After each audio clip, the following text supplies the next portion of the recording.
6 y sin mayor preámbulo vamos a dar la palabra a Calogero Pisolo de la Universidad de Buenos Aires, quien nos va a hablar sobre la Unión Europea como expresión de un federalismo de integración. Por favor, adelante. Muchas gracias. Entiendo que son 20 minutos, ¿verdad? 15 en realidad, para que dé tiempo Bueno, a que todos los ponentes tengan la oportunidad de participar. cómo no. Muchas gracias. Bueno, nada, unos minutos para agradecer a la UNAM y a los entrañables amigos y amigas de México. Como argentino siento a México en el corazón. Antes de la pandemia visitaba bastante seguido. Pero bueno, espero poder volver a reencontrarlos y estrecharlos en un abrazo a todos y a todas. Gracias por la invitación. Es mi primera vez en este espacio y la verdad que lo considero un espacio muy promisorio, reflexivo y con mucho futuro, que integra culturas e integra pueblos, ¿no? Muchas gracias por la invitación. Bueno, yo me voy a referir uno de los temas que venimos desarrollando en el Centro de Excelencia Jean Monnet de la Universidad de Buenos Aires, y originariamente desde la cátedra Jean Monnet, tiene que ver con resolver una pregunta existencial. ¿Qué es la Unión Europea? Esto que parece banal no es menor. Alguna vez le preguntaron a Delors, antiguo presidente de la Comisión Europea, ¿qué es la Unión Europea? Y respondió: es un OVNI, objeto político no identificado. Esto que, insisto, parecen palabras sencillas, reflejan un problema más complejo. ¿Sirven las categorías clásicas para definir qué es la Unión Europea? ¿Por qué hablamos de manera recurrente de federalismo y en particular, como lo haré en instantes, del federalismo de integración para definir a la Unión Europea? La idea de federalismo lo explicó muy bien ayer el profesor Balaguer, con quien compartimos la formación de Derecho Constitucional, por eso pido excusas, mi exposición va a ser desde el Derecho Constitucional. La idea de federalismo está presente aún antes del nacimiento de la integración europea. El recuerdo de la guerra era el presente cuando el futuro de Europa se pensaba en clave federalista. En la declaración de Schuman, Schuman ya hablaba de recorrer un camino hacia una federación de estados. Un autor muy reconocido a finales de los años 60, Herten, habla aludiendo a Europa como una metáfora. En el original en alemán habla de una Europa inacabada, un federalismo inacabado. Y precisamente aquel diagnóstico de que Europa presentaba en aquella época los problemas que presenta el federalismo se mantiene vigente. Entonces, ¿qué es la Unión Europea? Primero, es un desafío, como decía, a las categorías clásicas, aquellas que construyen una explicación de una organización política institucional articulada desde el Estado. ¿Y por qué? Porque la globalización va a generar un proceso corrosivo, erosivo, sobre la noción clásica de Estado. Y sobre todo, sobre la noción clásica de soberanía, incompatible con las primeras expresiones de federalismo e incompatible hoy con un proceso de integración de tipo supranacional. Cuando hablamos de soberanía y de incompatibilidad, hablamos de la noción de soberanía intangible, esa noción que aparece como un dogma sobre la que se construye el Estado-Nación.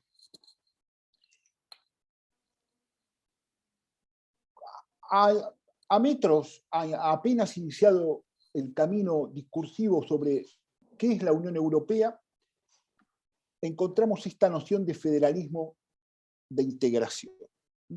Noción que se caracteriza por proponer un concepto de competencia flexible, una noción flexible de competencia, y que nace de la voluntad de Estados. Esto es central.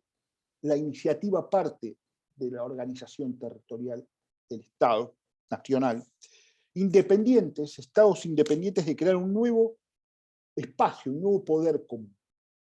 Por eso son recurrentes y muy ricas las analogías para intentar de explicar este proceso con el proceso que llevó a la Constitución de los Estados Unidos.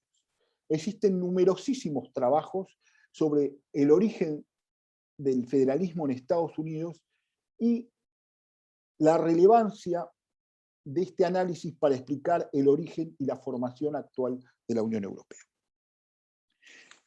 ¿Por qué? Porque el federalismo de integración procura conciliar dos intereses diferentes, que a medida que nos analizamos nos permite observar una tensión, una fuerte tensión que está transversalmente presente en toda la historia institucional de la hoy Unión Europea. Intenta conciliar intereses diferentes, decía. Por un lado, configurar una unión fuerte con capacidad para dictar normas vinculantes para los estados, esos estados independientes y sus ciudadanos. Esto es central. Es un poder, un espacio con capacidad normativa de vincular a los propios estados y a sus ciudadanos. Y por el otro, salvaguardar la posición de los estados miembros, asegurándoles algunas de las competencias que poseían cuando eran entidades independientes. Mi país es un país federal desde el origen. México abraza también el federalismo, Brasil en menor sentido o en un sentido particular Venezuela. Todos sabemos que los estados preexistentes, a través de una cláusula de salvaguarda, se aseguran todas las competencias que no han sido expresamente atribuidas. Eso es lo que se conoce como una cláusula residual, presente en los tratados constitutivos o fundacionales del proyecto europeo, de la actual Unión Europea.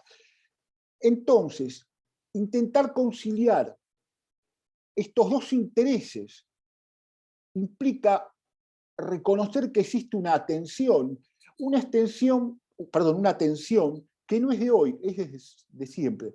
Recordemos cuando Jacques de Gaulle, en el Palacio del Eliseo, da su discurso a inicio de los años 60 sobre la Europa de las patrias. Entonces concibe a la Unión Europea no como una creación hacia el federalismo, sino como una cooperación fortalecida desde el Estado nacional. Y ese freno que supuso esta doctrina de la Europa de las patrias, este discurso de las Europas de las patrias, enfrentando una patria de Europa, o una patria europea, no significó la obstrucción, no significó neutralizar el proyecto, por el contrario, generó una crisis de la cual la integración europea superó una vez más. Entonces, es importante recalcar que, primera conclusión, el federalismo de integración expresado en el modelo de integración europeo encierra en sí mismo una tensión innata. Intentar conciliar el ámbito de la gobernanza de la integración en un ámbito multinivel con el poder estatal. Y es una tensión muy fuerte que hoy vuelve, como en la época de Gaulle, hoy vuelve con los populismos de extrema derecha. Un debate interesante porque el populismo en Europa no significa lo mismo que el populismo en América Latina, ¿no? Es algo sí coinciden, si se quiere, en la expresión iliberal, en la negación de los principios básicos de la división de poderes. Pero bueno, es un trabajo para otros seminarios. Entonces, primera reflexión, el federalismo de la integración necesariamente encierra una tensión. Y el gran desafío es cómo se resuelve. Es donde estamos parados hoy. Una vez más nos planteamos cómo resolver esa tensión, esa relación. Bueno, ahora, adentrándonos en el diseño de la Unión Europea, existe un rasgo claramente federalizante, que es su sistema jurídico. La característica de los sistemas federales una de las características, es la existencia de poderes concurrentes. Ese es el problema. Competencias que se superponen. Nosotros lo sabemos todo el tiempo porque nuestras Cortes Supremas tienen que decidir, cuando le explicamos a nuestros alumnos de grado estos problemas, fácilmente lo asocian a los problemas que tienen los estados federales y con la relación de los entes subterritoriales. Por eso es importante la preempción, ¿no? Esa prioridad en la decisión. Una vez que se toma, la competencia ya no es que la anula, pero la bloquea o la determina la competencia estatal. Bueno, ¿por qué hablo de la superposición? Porque acá cobra referencia la cláusula, cobra relevancia la cláusula de supremacía o primacía del derecho federal, que claramente se manifiesta en el ordenamiento jurídico de la Unión en el principio de primacía del derecho de la Unión Europea. Y cobra relevancia su custodio, la máxima instancia jurisdiccional. Las Cortes Supremas en un Estado federal, en un primer momento, defienden ese rol de árbitro y dicen, yo soy el intérprete final de la Constitución, para garantizar una aplicación uniforme del derecho federal. ¿A qué nos suena esto?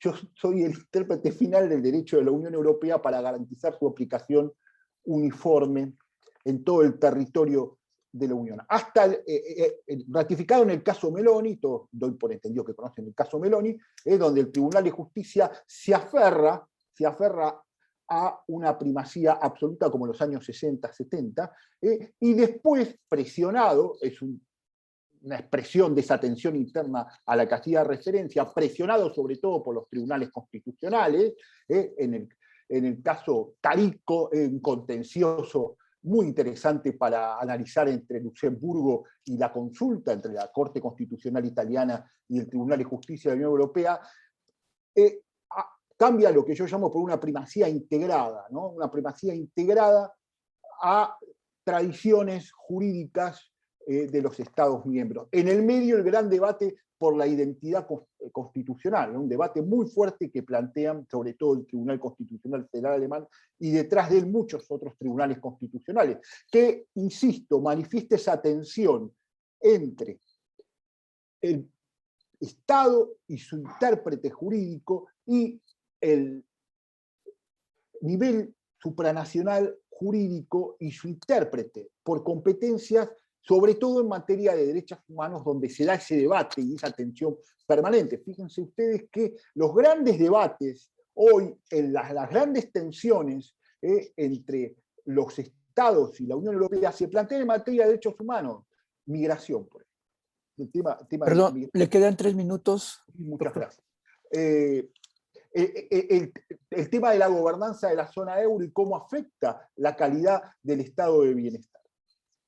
Entonces, volviendo a la pregunta del principio, y quedo abierto a las preguntas que quisieran hacer luego.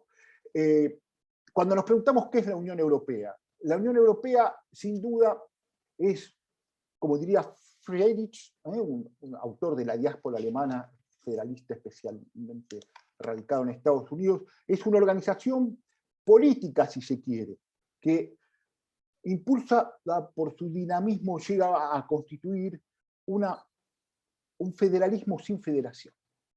Es un concepto muy interesante. Cuando discutíamos, ¿es posible una constitución sin Estado? ¿Se acuerdan?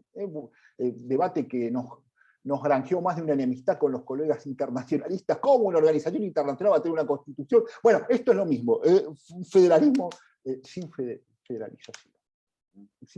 Un federalismo sin federación. La Unión Europea es un desafío a replantear las categorías clásicas y por eso celebro que existan espacios como este. Bueno, traté de hacerlo en 15 minutos, sepan disculpar si he sido desprolijo. Gracias a todos y a todas por su atención.